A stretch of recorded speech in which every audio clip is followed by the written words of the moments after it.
రాజకీయ కక్ష సాధింపు చర్యలకు పాల్పడటం, తప్పుడు కేసులు బనాయించటం, అక్రమ అరెస్టులు చేయటం లాంటి పోకడలతో పాటు పరిశ్రమలు, పారిశ్రామికవేత్తలను కూడా చుట్టుముట్టినాయి రెడ్ బుక్ రాజ్యాంగం యొక్క పోకడలు. గతంలో అసలు మనం ఇలాంటి సంఘటనలు జరిగినట్లుగా కానీ, జరుగుతాయని కానీ మన ఊహలకు అందని, మన పరిజ్ఞానానికి కూడా అందని సంఘటనలు.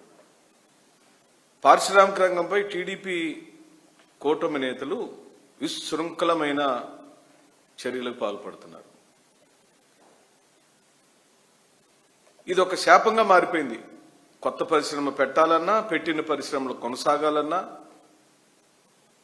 ఎప్పటి నుంచో సంవత్సరాల కొద్దీ నడుస్తున్న పరిశ్రమలు సక్రమంగా వాళ్ళ వ్యాపారాలు వాళ్ళు చేసుకోవాలన్నా ఈ కూటమి ప్రభుత్వ నాయకులు తెలుగుదేశం, బీజేపీ, జనసేన ఎవరు ముగ్గురు తగ్గట్లేదు వేధింపులు పాల్పడటం. వీళ్ళందరి యొక్క లక్ష్యం ఒకటే, చంద్రబాబు నాయుడు గారి యొక్క నాయకత్వంలో ఆర్గనైజ్డ్ కరప్షన్ చేయటం. అంటే ఒకరికొకరి అండర్స్టాండింగ్స్ ఎక్కడ లోపం వచ్చినప్పుడు ఒకే దోచుకునే విషయంలో ఇద్దరు ఎమ్మెల్యేలకు కానీ, ఇద్దరు మంత్రులకు కానీ, లేదా బీజేపీకి జనసేనకు కానీ, జనసేనకి టీడీపీకి కానీ, టీడీపీ బీజేపీకి కానీ పోటీ వచ్చినప్పుడు దురదృష్టం ఏంటంటే ఆ పంచాయతీని సీఎం గారే కూర్చొని సెటిల్ చేస్తున్నారు. సాధారణంగా ప్రజా సమస్యలను పరిష్కరించాల్సిన ముఖ్యమంత్రి గారు కూటమి నాయకుల దోచుకునే వ్యవహారాలను సెటిల్మెంట్ చేస్తున్నారు. ఇది అత్యంత దురదృష్టకరమైన సంఘటన. తాజాగా వైఎస్ఆర్ జిల్లా చిల్లంకూరులోని అల్ట్రాటెక్ సిమెంట్ పరిశ్రమపై బీజేపీ పార్టీకి సంబంధించిన జమ్మలమడుగు ఎమ్మెల్యే ఆదినారాయణ రెడ్డి రెచ్చిపోయి పనిచేస్తున్నాడు.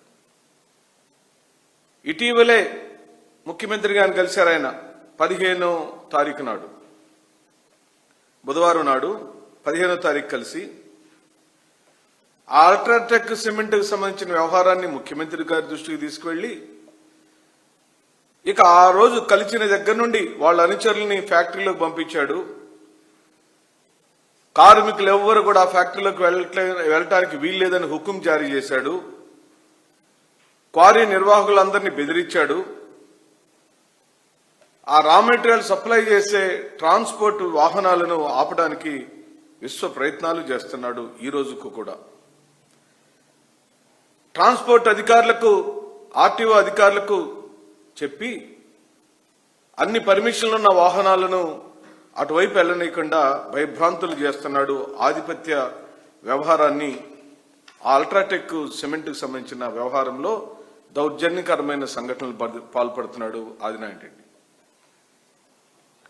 ఎన్ని సమస్యలు సృష్టించినా యాజమాన్యం దిగిరాకపోవడంతో ఇంకా కోపం వచ్చేసింది ఆదినారాయణ రెడ్డి గారికి. నా దగ్గర పవర్ ఉంది, నేను ముఖ్యమంత్రితో కూడా చెప్పించుకున్నాను, అయినా కూడా వీళ్ళు నా మాట వినట్లేదు, నాకు రావాల్సిన వాటా రావట్లేదని అక్కడి నుంచి ఎప్పుడైతే ముఖ్యమంత్రి గారి దగ్గర నుంచి పచ్చ సిగ్నల్ వచ్చిందో ఇక ఇంకా రెచ్చిపోయే ప్రయత్నం చేస్తున్నాడు.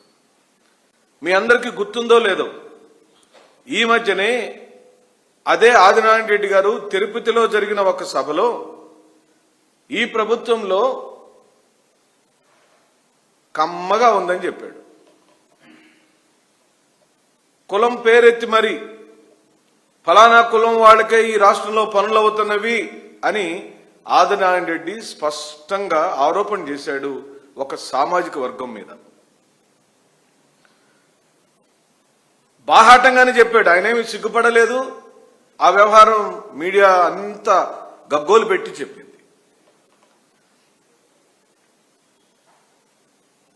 ఆ మాటలు మాట్లాడిన తర్వాత సీఎం దగ్గర, చంద్రబాబు నాయుడు దగ్గర సెటిల్మెంట్ అయింది. ఇక అబ్బాయి నువ్వు మాట్లాడటానికి వీల్లేదు, మా గురించి అసలు మాట్లాడటానికి వీల్లేదు, నీకేం కావాలో చెప్పమనంటే మొదటి విడతగా ఈ అల్ట్రాటెక్ సిమెంట్లో వీళ్ళని బెదిరించడం, అక్కడ నుంచి పర్సంటేజ్లు కోరటం లాంటి సంఘటనలు జరిగింది. ఒకవేళ సీఎంగా చంద్రబాబు నాయుడు ఈ పనికి సహకరించకపోతే నేను అవసరమైతే రాజీనామా చేస్తానని బెదిరించాడు ఆదినారాయణ రెడ్డి గారు. ఈ క్రమంలో స్థానిక ఆ ఫ్యాక్టరీలో ఏ విధంగా దుష్ట చర్యలు చేపట్టాలని అనుకున్న ఆదినారాయణ రెడ్డి స్థానికులు ఎవరు లేరు ఫ్యాక్టరీలో, మొత్తం బయట నుంచి తెచ్చారు అని స్థానిక అంశాన్ని తీసుకొచ్చాడు. ఉద్యోగ ఉపాధి అవకాశాల్లో స్థానికులు లేరని, కాలుష్య నియంత్రణ సక్రమంగా జరగట్లేదని, ఇవన్నీ ఏమీ లేవని తన అనుచరులతో ప్రభుత్వానికి కంప్లైంట్ ఇప్పించాడు ఆదినారాయణ రెడ్డి.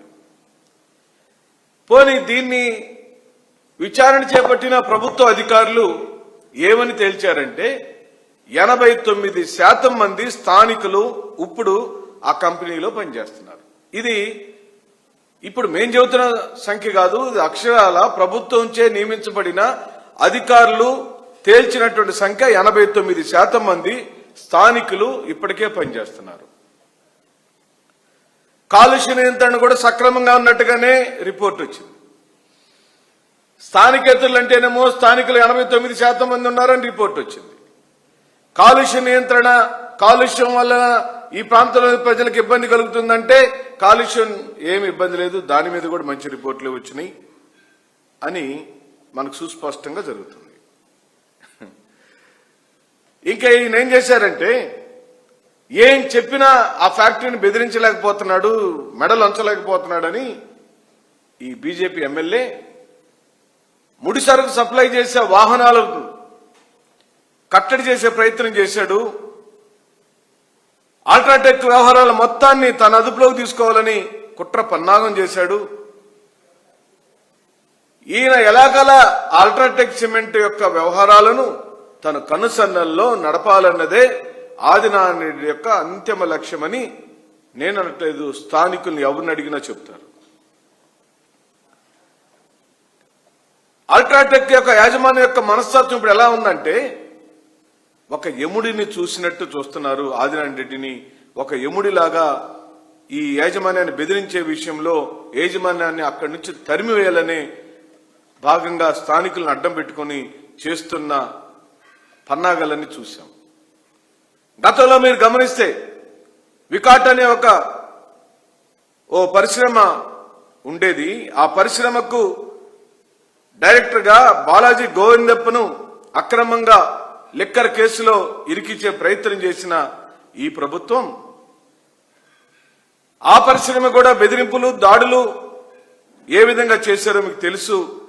అదేమో వికాట్ అనేది యూరోప్ లో one of the top company. అలాంటి కంపెనీని కూడా బెదిరించాలని చూశారు. ఒక బి గ్రేడ్ యాక్టర్ను అడ్డం పెట్టుకుని దేశంలోని ప్రముఖ పారిశ్రామికవేత్త అయిన సజ్జన్ జిందాల్ లాంటి వారిని కూడా వేధించారు. దీంతో కంపెనీ ఇక్కడి నుంచి మహారాష్ట్రకి వెళ్ళిపోయింది. వికాట్ అనే కంపెనీ ఇంటర్నేషనల్ కంపెనీ, దానికి వేధింపులు ఆగలేదు. ఒక బి గ్రేడ్ యాక్టర్ని అడ్డం పెట్టుకుని సజ్జన్ జిందాల్ని ఇలాగనే వేధిస్తే వాళ్ళు మహారాష్ట్రకు వెళ్ళిపోయారు. అంటే ఒక అల్ట్రాటెక్కే కాదు, తెలుగుదేశం బీజేపీకి సంబంధించిన ఎమ్మెల్యేల యొక్క చేతుల్లో ఏ విధంగా పారిశ్రామికవేత్తలు వేధింపులకు గురవుతున్నారనేది ఈ రోజున సుస్పష్టం అవుతుంది. ఆ మధ్య తాడిపత్రిలోని ఎల్ఎన్టీ సిమెంట్ ఫ్యాక్టరీ ఆ ఫ్లై యాష్ ని తీసుకువెళ్లే దాని విషయంలో సిమెంట్ ఫ్యాక్టరీలకు ఫ్లై యాష్ మేమే సప్లై చేస్తామనే ఒక అంశం మీద ఆదినారాయణ రెడ్డికి, జేసీ ప్రభాకర్ రెడ్డికి పంచాయతీ జరిగింది. మేము సప్లై చేస్తామంటే మేము సప్లై చేస్తామంటే మేము అని ఇద్దరు కూడా పోటీ పడితే, ఇందాక చెప్పాను కదా, ఇద్దరి మధ్యలో ఓటాల కోసం పోటీ వచ్చిన, దోచుకునే విషయంలో పోటీ వచ్చిన ఈ రాష్ట్ర ముఖ్యమంత్రి స్వయంగా మళ్లీ ఆ పంచాయతీని కూడా ముఖ్యమంత్రి గారే చేసినట్లుగా మనం గమనించాం. గండికోట రిజర్వాయర్ ఆధారంగా చేపట్టిన అదానీ హైడ్రో పవర్ ప్రాజెక్టు వద్దకు కూడా ఆదినారాయణ రెడ్డి వెళ్లి వీరంగం చేశాడు. ఆ కాంట్రాక్టు పనులు తన వర్గీయులకే చెందాలని హుకుం జారీ చేశాడు. అనేక మంది మార్బలంతో వెళ్లి విధ్వంసం సృష్టించాడు.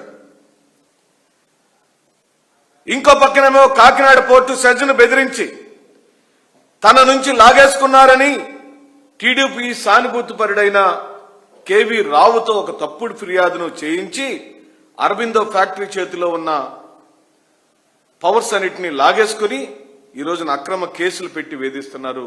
ఇంకో పక్క ఈరోజు కేవలం వైఎస్ఆర్ కాంగ్రెస్ పార్టీ రాష్ట్ర ప్రజలకు పరిశ్రమల మీద పారిశ్రామికవేత్తల మీద ఈ కూటమి ప్రభుత్వం ఎంత ఆగడాలకు గురి చేస్తుందో, ఎంత అన్యాయంగా వాళ్ళని ఇబ్బంది పెడుతుందో అని చెప్పే విషయంలో ఇంకో విషయాన్ని మీకు నేను గుర్తు చేస్తాను. 2024 సంవత్సరం అక్టోబర్ నెలలో నెల్లూరు జిల్లాలోని సోమిరెడ్డి చంద్రమోహన్ రెడ్డి కృష్ణపట్నం పోర్టు వద్దకు వెళ్లి సెక్యూరిటీ వింగ్ డీజీఎం సిబ్బందిపై దాడి చేసిన కార్యక్రమాన్ని మీరే చూశారు, మీడియాలో వచ్చింది. ప్రతి ఒక్కరికి కూడా ఆ సంఘటన తెలుసు. పల్నాడు జిల్లా తంగెడ వద్దనున్న భవ్య సిమెంట్స్ ఫ్యాక్టరీపై ఎమ్మెల్యే ఎరపతిని శ్రీనివాసరావు అనుచరులు దాడి చేసి బీభత్సం సృష్టించారు. వాళ్ళని భయభ్రాంతులు చేసే కార్యక్రమం జరిగింది. సిమెంట్ బ్యాగ్కు ఏంటి భవ్య సిమెంట్ వాళ్ళట ఒక సిమెంట్ బ్యాగ్ అక్కడ నుండి ఆ మార్గంలో నుంచి వెళ్లాలంటే ప్రతి బ్యాగ్కు కప్పం చెల్లించాలని హుకుం జారీ చేశారు. బీజేపీ ఎమ్మెల్యే హెచ్ఆర్ల ఎమ్మెల్యే నడుకుదుటి ఈశ్వరరావు గారు తనకు నెల కప్పం కడితేనే లారీలు బయటికి వెళతాయని హెచ్చరికలు జారీ చేశాడు. ప్రతి లారీకి 1000 చొప్పున నెలకి 1,50,00,000 రూపాయలు ఇవ్వాలని డిమాండ్ చేశాడు. అక్కడేమో బీజేపీ తెలుగుదేశం పార్టీకి సంబంధించిన వాళ్ళ మధ్యలో ఏం జరిగిందో చూశాం. ఇప్పుడేమో స్వయాన బీజేపీ ఎమ్మెల్యే మళ్లీ ఈ శ్రీకాకుళం జిల్లాలో ఇదే శ్రీకాకుళం జిల్లాకు సంబంధించిన ఇదే ఈశ్వరరావు ఎమ్మెల్యే పైడి భీమవరంలో కాంక్రీట్ మిక్సర్ కంపెనీ పైన కక్ష సాధింపులకు దిగాడు. సీజ్ ద కంపెనీ అంటూ చెలరేగిపోయాడు. తన స్కూలుకు ఓ సంస్థకు చెందిన వాహనాలతో గ్రావెల్ను అక్రమంగా తరలించుకోవడమే కాకుండా ఏకంగా స్కూల్ బిల్డింగ్ స్లాబ్ కు 15 లక్షల విలువైన కాంక్రీట్ ను ఉచితంగా వేయాలని డిమాండ్ చేశాడు. అలా సరఫరాకు సాధ్యం కాని శర్వాణి కంపెనీ రెడ్ మిక్స్ యాజమాన్యం సున్నితంగా చెప్పడంతో ఆ ప్రజాప్రతినిధి అధికారుల మీద కూడా కక్ష సాధింపు చర్యలకు దిగాడు.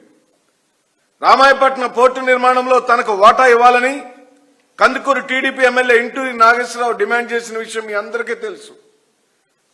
అందుకు ససేమిరా అన్న యాజమాన్యాన్ని దారికి తెచ్చుకునేదానికి నిర్మాణ మెటీరియల్ సరఫరాను అడ్డుకోవటం కూడా మీరు చూశారు. ఇంకో పక్కన సత్తెనపల్లిలో షాడో ఎమ్మెల్యేగా పిలువబడే కేడి ఓ టీడీపీ నేత ఆధ్వర్యంలో కేడీ ట్యాక్స్ వసూలు చేయటం మీ అందరికీ తెలుసు.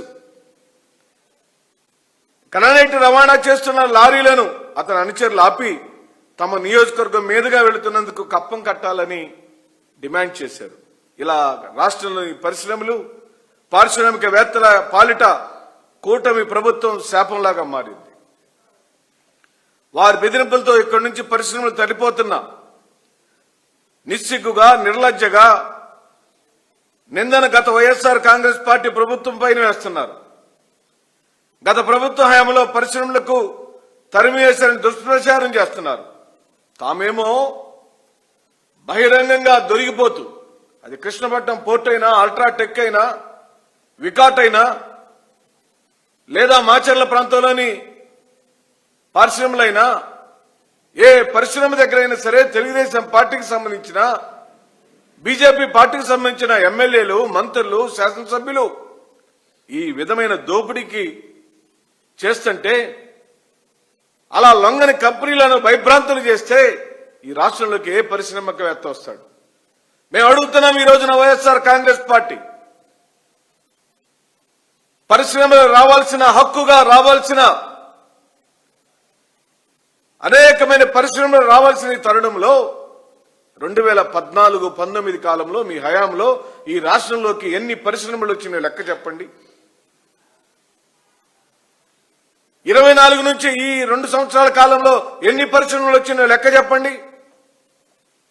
మేము తెచ్చిన పరిశ్రమలను యాజమాన్యాలను భయభ్రాంతులు చేయటం, కప్పం కట్టమని డిమాండ్ చేయటం, రోడ్లను బంధించటం, ట్రాన్స్పోర్ట్ వాళ్ళని బెదిరించటం, ఇలాగా పూర్తిగా అస్తవ్యస్తంగా ఈ కూటమి ప్రభుత్వం యొక్క వ్యవహార శైలి మారిందని చెబుతూ ఇలాంటి పన్నాగాలు పన్ని ప్రజలను ఇబ్బందులు పాలు చేయాలని మరోమారు ఈ ప్రభుత్వాన్ని హెచ్చరిస్తూ సెలవు తీసుకుంటున్నాం.